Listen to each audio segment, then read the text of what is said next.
সকাল আমাদের গোল্ডিদের মধ্যে আরও একজন চলে গেল, সিনটির মুখটা অফ হয়ে গেল, কি আর করা যাবে, যাও। এই হচ্ছে আমার আর সিনটির ব্রেকফাস্ট, মাছ ভাজা, ফুলকপি ভাজা, গরম গরম ভাত আর ঘি। মেয়েটা আমার কই গেল কে জানে। এখন আমরা খাওয়া দাওয়া করবো। আর ওয়েদার দেখো, বৃষ্টি পড়েই যাচ্ছে, ক্যামেরায় বোঝা যাচ্ছে কিনা জানি না, কিন্তু বৃষ্টি পড়ছে। Good afternoon, welcome channel. আশা করি তো খুব ভালো আছো, আমিও ভালো আছি। বলছি স্লিপটা হারিয়ে গেছে, একটা কাগজে দাও। কি করব? একটা কাগজে নিয়ে সাইন করে দাও। আচ্ছা, আমাদের যে ডাস্টবিন নিয়ে যায় প্রত্যেক দিন, সেই এখন রুটিন ওয়াইজ সাইন করে দিতে হয়। তো যে নিতে এসছে, প্রত্যেকদিন যে নিতে আসে সে আসেনি, অন্য একজন এসছে, তো স্লিপটা হারিয়ে ফেলেছে যেটাতে সাইন করতে হয়। তাই বললো একটা এক্সট্রা পেজে সাইন করে দিয়ে দিতে, তো সেটাই করলাম। ঘুম থেকে উঠেছে অনেকক্ষণ, আমাদের ব্রেকফাস্ট হয়ে গেছে। সিনটি এখন করছে ঘন্টুকে আদর। আমার রান্নাঘরে মোটামুটি কাজ হয়ে গেছে, পুরোটা এখনো হয়নি।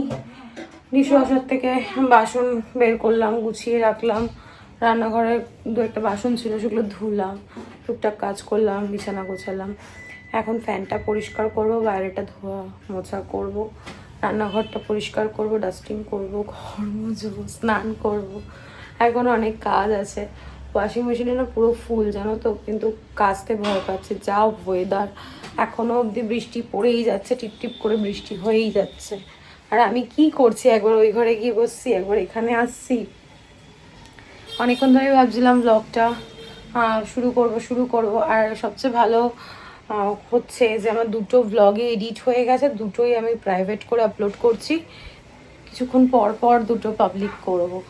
এইবার থেকে পুরো প্রপার রুটিন ওয়াইজ ব্লগ যাবে। আমার যে কি আনন্দ হচ্ছে না, কি বলবো, মানে মাথায় একটা হেডেক ছিল, ফাইনালি আমি কমপ্লিট করতে পেরেছি। কেউ দেখুক চাই না দেখুক, 5 জন দেখুক, 2 জন দেখুক, কি 1 জন দেখুক, সেই 1 জন ভিউয়ার্স আমার কাছে খুব ইম্পর্টেন্ট। আমার ওই রকম না যে ভিউজ পড়ে গেছে তাই আমি ভিডিও করব না, ভিডিওতে ভিউজ আসতে হবে তবেই আমি ভিডিও করব। তোমাদের সঙ্গে আমি সারাটা দিন কি কি করি না করি সেটা আমার শেয়ার করতে ভালো লাগে, তো সেই জন্যই শেয়ার করা। কে দেখলো না, সে গুড মর্নিং। Good morning. তুমি আর আমি ম্যাচিং। হ্যাঁ, তুমি উল্টো জামা পরেছো, এটাও লোককে দেখিয়ে দি, দেখো উল্টো জামা পরেছে। কিছু না, পিছনে ঘুরো, উল্টো জামা পরেছে।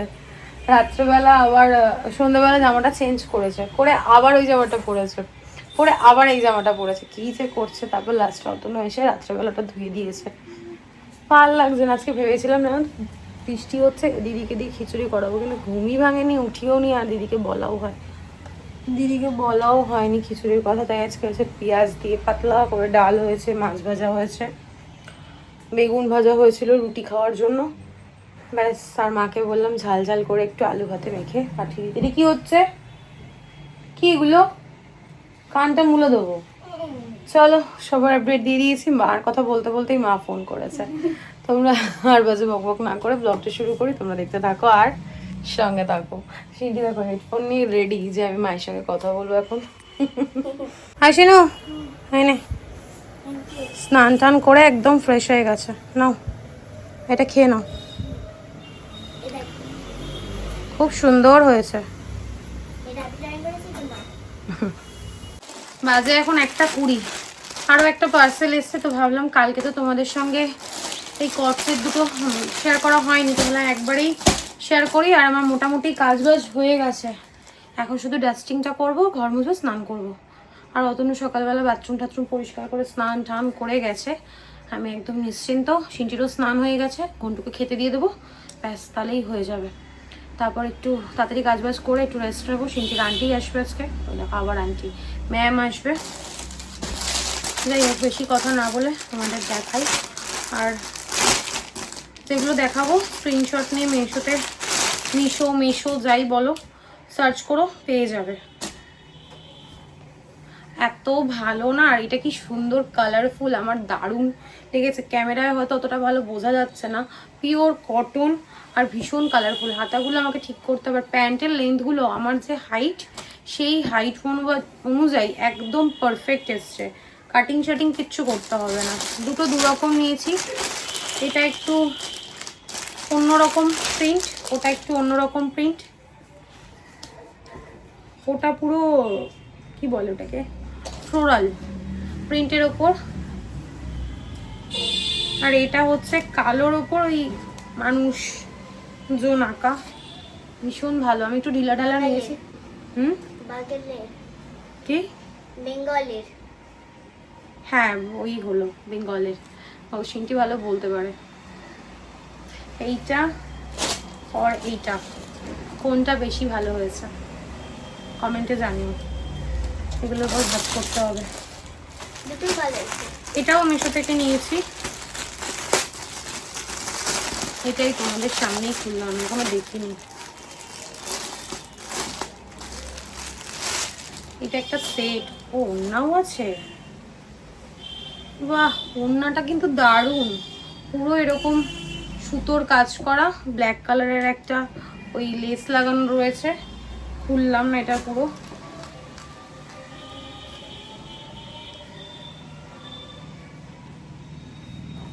ও প্যান্টটায় এমনি এর ছাপটা বসে গেছে। প্যান্টটার মধ্যে, প্যান্টটা সেরকম কিছু নেই, এই যে পায়ের কাজটা এরকম কাজ করা রয়েছে, ব্ল্যাক আর হোয়াইটের কম্বিনেশন। আর এই হচ্ছে কুর্তিটা,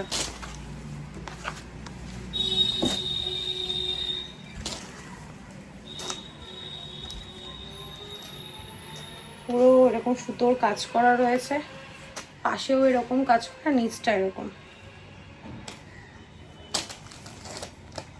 সুন্দর হয়েছে না? সুন্দর দেখতে, পুরো একদম জেড ব্ল্যাক, হাতাতেও এরকম, প্যান্টে যেরকম কাজ করা হাতাতেও ওরকম কাজ করা রয়েছে, দারুণ হয়েছে। চলো আবার পরে দেখা হচ্ছে, একবারে স্নান টান করে ফ্রেশ হয়নি, তারপর দেখা হচ্ছে। বাবু টিভি সাউন্ডটা মিউট করো। বাজে এখন 4:10, স্নান টান অনেকক্ষণ হয়ে গেছে, এতক্ষণ খবর দেখছিলাম, অতনু এসে আগে খবরটা চালালো। তো আজকের পরিস্থিতি তোমাদের তো সবারই জানা, নতুন করে বলার আমার কিছু নেই। তো যাই হোক না কেন, যত যাই কিছু হোক না কেন, একটাই কথা বলবো, যেন সুবিচার হয়, আর কিছু না। মা খাবার দাবার পাঠিয়েছে, তালের বড়া, তোমাদের ব্যাক ক্যামেরায় দেখাই, দাঁড়াও। আজকে আমাদের লাঞ্চ মাছ ভাজা, তোমাদের আমি যদিও বলেছি। এখানে হয়েছে ডাল, আর হয়েছে ফুলকপি ভাজা, বেগুন ভাজা। বেগুন ভাজাটা হয়েছিল রুটি খাওয়ার জন্য, এক পিস অতনুর জন্য রয়েছে। আলু কাবলি নিয়ে এসছে আমার জন্য অতনু, আর এই যে তালের বড়া। আর এখানে আছে আলু ভাতে। এই আলু ভাতেটা আমার যা ভালো লাগে না, ডাল আর আলু ভাতে দিয়ে খাবো। আর যেহেতু শরীরটা ভালো নেই, জ্বরের মুখ, তাই জন্য আলু কাবলি নিয়ে এসেছে, যে বেশি করে টক আর ঝাল দিয়ে নিয়ে আসবে। কার কার দেখে লোভ লাগছে। এত বৃষ্টি হচ্ছে, গরম কমছে না, তার মধ্যে গিজার চালিয়েছে, এই কারণে আমার মাথাটা গরম হয়ে যায়। সিন্টি এটা দিদিন দিয়েছে আমাকে, এখন খায় না বাবা, পরে খেও। চলো আমি এবার একটু আলু কাবলিটা খাই, খেয়ে একটুখানি টিভি দেখি। আর কি, এখন তো আর কোনো কাজ নেই, খাওয়া দাওয়া করে শোবো, তারপর আবার ম্যাম আসবে, উঠবো। ভেবেছিলাম আজকে একটু বেরোবো, কিন্তু বেরোনোটা আজকে আর হবে না, থাক একবারে সমস্ত কিছু জড়ো করে নিই, তারপর একদিনই বেরোবো। গুড ইভিনিং, বাজে এখন 8:35। প্রচণ্ড খিদে পেয়েছে, দেবজিৎকে ফোন করা হয়েছে, ও বললো একটু পরে এনে দেবে, ওই একই টিফিন আমাদের। আর পুজোতে ঠাকুরকে দেওয়ার জন্য এনেছিল মালপোয়া, যদিও আমার গোপাল নেই, তারপরেও মালপোয়া নিয়ে এসেছিলো অতনু ঠাকুরকে দেবে বলে। তো আমি বললাম আমি মালপোয়াটা দিয়ে আপাতত পেট পুজো করি। আর তালের বড়াটা মা আজকে পাঠিয়েছে, আমি খুব একটা তালের বড়া ভালো খাই না, কিন্তু দারুণ হয়েছে খেতে। আজকে দুপুরে আমি এত ভালো খেয়েছি, ওই ঝাল ঝাল করে আলু ভাতে দিয়ে। উফ, আমি একটুখানি রেখেও দিয়েছি, যদি রাতে ভাত খাই। যতদূর সম্ভব খাবো না, কারণ মোমো পকোড়া এসব খেলে পরে আর ভাত খাওয়া হয় না, আর রোজ রোজ মোমো পকোড়া খাচ্ছে, এবার কোন দিন কি হয়। মেয়েটার জন্য, মেয়েটা তো কিছুই বাইরের খাবার খেতে চায় না, তা মোমোটা একটু একটু খায়। ওর ম্যাম এসছে পড়াতে, ও পড়তে বসেছে কতদিন পর। আবার আজকেই ওর স্কুল থেকে কি বলবো নোটিশ দিয়েছে 1 তারিখ থেকে আবার এক্সাম। কি যে করবো জানি না। এনে মোমো তো পুরো ভর্তা হয়ে গেছে, এটাই নিয়ে যা। মোমো চাটনি হয়ে গেছে। তুই তো সস খাবি না। না, আর এই হচ্ছে আমার স্যুপ। তুই খাবে মোমো। খাবো খাবো করবে, আর খাওয়া দাওয়ার বেলা 8 নম্বরে কি করছিস? বদমাশি, শুধু বদমাশি। মোমো খাবো বলে একদম লাফালাফি দুপুর থেকে। দেবজি, আমি বলেছি, আজকে তুমি তো বললে। কি মিথ্যে কথা! তোকে যখন বারবার জিজ্ঞেস করলাম তুই সন্ধ্যায় কি খাবি, তুই কি বলেছিলি? শুধু চিকেন পকোড়া খাবো বলেছিলাম। এরও মিথ্যে কথা বলিস না সিন্টি, বলিস না। যে দুটো দাঁত আছে ওই দুটো পড়ে যাবে দেখবি। কেন? মিথ্যে বলে দাঁত পড়ে যায়। দুপুরবেলা ওর বাবা অতনু যখন আসলো, বললো বাবা মোমো খাবো, তুমি মোমো পাঠিয়ে দিও। তো ঠিক আছে, অতনু দেবজিৎকে দিয়ে মোমো পাঠিয়ে দিয়েছে, তার 2টো চিকেন পকোড়া পাঠিয়েছে, আমি খেয়েছি। তারপর আবার ও বললো চিকেন পকোড়াও খাবে, তারপর আবার দেবজিৎ এসে পরে 3টে আবার পকোড়া দিয়ে গেছে। ও মা মোমো খাবে বলে মোমোগুলোকে পুরো একদম ঘেটে গুটে চচ্চড়ি করে রেখে দিল। মানে 5টা দিয়েছিল, 3টে খেয়েছে আর 2টোর একদম বরবাদ করে দেবে। না এত চটকেছে ওটা আর খাওয়া যাবে না, এরকম অবস্থা। আমি তো এখন আর কিছু খাবো না, আমি যেহেতু 2টো পকোড়া খেয়েছি, আর ভালো লাগছে না। আর গোল্ডিদের মধ্যে আরো একটা না কেমন করছে জানি না, কালকের মতো করছে। জানি না সকালটা কিরকম হবে, আবার কি দেখবো বুঝতে পারছি না। আর 2টো আছে, আমি বেরোতে পারছি না, কি করে মাছ আনবো। বইয়ের মধ্যে আনবো। চুলটার অবস্থা খুব খারাপ, আমাকে খুব তাড়াতাড়ি স্মুথনিং করাতে হবে। অতনু চলে এসছে, ও আর সিনটি এখন খাওয়া দাওয়া করবে। চলো আমার পরে দেখা হচ্ছে, ওদের খাওয়া দাওয়া হয়ে যাক, তারপর আমি ব্লগটা এন্ড করছি। বাজে এখন 12টা 15, যদিও হয়নি, হবে করছে। সমস্ত কাজ বাজ কমপ্লিট, স্কিন কেয়ার হয়ে গেছে। অতনু বসেছে ওর কাজ নিয়ে। ঘন্টুর মতো খেয়ে দিয়ে শুয়ে পড়েছে। সিন্টু সে good night. Good night, tata. বলে বাবালে, আমার চুলটা না খুব খারাপ অবস্থা, এরকম ফুলে গেছে না চুলটা। একবার ভাবছি কি স্মুথনিং করাবো, একবার ভাবছি না এরকম চুলটা ভালো লাগছে, বেশ মাথায় মনে হচ্ছে অনেক অনেক চুল, কি করব তাই ভাবছি।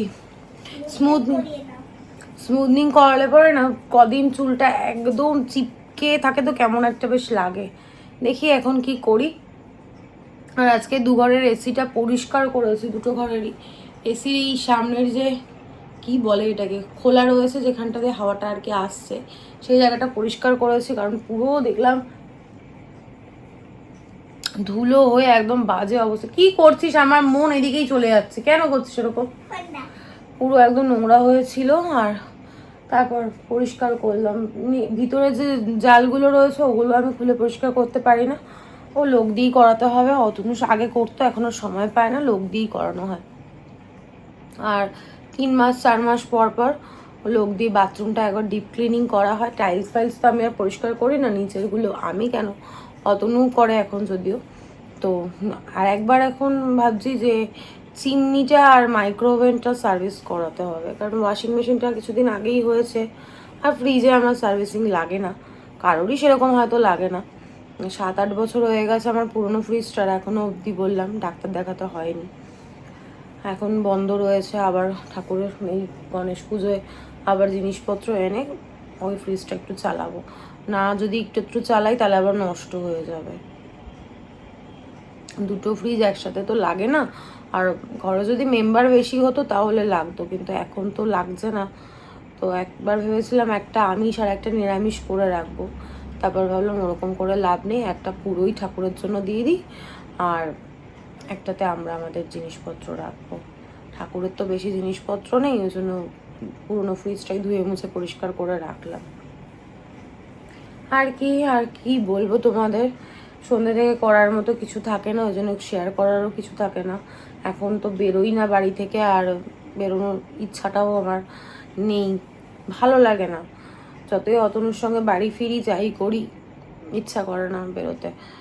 তো মাছগুলো আস্তে আস্তে তো দুটো রয়েছে, আর একটা গোল্ডি ওরকম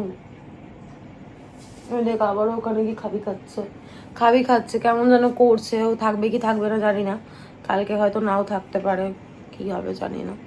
যদি বেরোই এর মধ্যে তাহলে গিয়ে কিনে নিয়ে আসবো মাছ। আজকে কত 7খানা, ওই ছোট্ট অ্যাকুরিয়ামে 7খানা মাছ থাকবে না, আনলে ওই 2-3টে আনবো, দেখি। পরিষ্কার করবে কে, শুধু ডায়লগ বলছি। হ্যাঁ তুমি অনেক করো। আর শাশুড়ি ফোন করেছিল, শরীরটা ভালো নেই, গলাটা আবার বসে গেছে। এই 2 দিন ছাড়া ছাড়া যে আমার গলাটা বসে যাচ্ছে, এটার জন্য ভাবছি একটু ডাক্তার দেখাবো। যতই আমি রাতে স্নান করি, আর এখন তো আমি রাতে খুব একটা, কদিন ধরে রাতে খুব একটা স্নান করছি না। ঘরে যখন কাজ হচ্ছিল তখন করছিলাম, কিন্তু এই যে গলা বসে যাচ্ছে, কাজে এনার্জি নেই, 2 দিন ছাড়া ছাড়া শরীর খারাপ, ভালো লাগছে না আমার। কি হবে, ননদের বা নন্দাইয়ের কাজ পড়েছে, তো সেটাই বলছিল তোমরা তো যাবে না। আর আমি মানে কি বলো তো, শ্রাদ্ধ বাড়ি না যেতে পারি না, গেলে পরে না কিছু না কিছু খাবো, যতই খাবো না করি কিছু না কিছু খাবো, মিষ্টি হলেও খাবো, তো তারপরে শরীর খারাপ হয়ে যায়। এমনিই আমি রোগী হয়ে গেছি এখন, মানে কিছু না কিছু লেগেই থাকে। তারপর আবার যদি কিছু প্রবলেম হয়, তার মধ্যে আবার সামনে পুজোটা এগিয়ে আসছে, আমরা আবার বেড়াতে যাব, তাই চাই না আর শরীর টরীর কারো খারাপ হোক, সবাই ঠিকঠাক থাকি। চলো, অনেক বক করলাম, আর কন্টিনিউ করছি না, আর বাজে বক না করে আজকের ব্লগটা আমি এখানেই এন্ড করছি। আজকের ব্লগে দেখানোর মতো কিছু নেই, বলার মতো কিছু নেই। ততক্ষণ তোমরা সুস্থ থেকো, ভালো থেকো, কালকে দেখা হচ্ছে নতুন একটা ব্লগের সঙ্গে। আজকের ব্লগে যদি কিছু ভালো লেগে থাকে, লাইক করে দিও, কমেন্ট করে দিও, শেয়ার করে দিও অ্যান্ড সাবস্ক্রাইব করে দিও। Good night, tata. কাল সকালে আবার স্কুলও আছে, টাটা।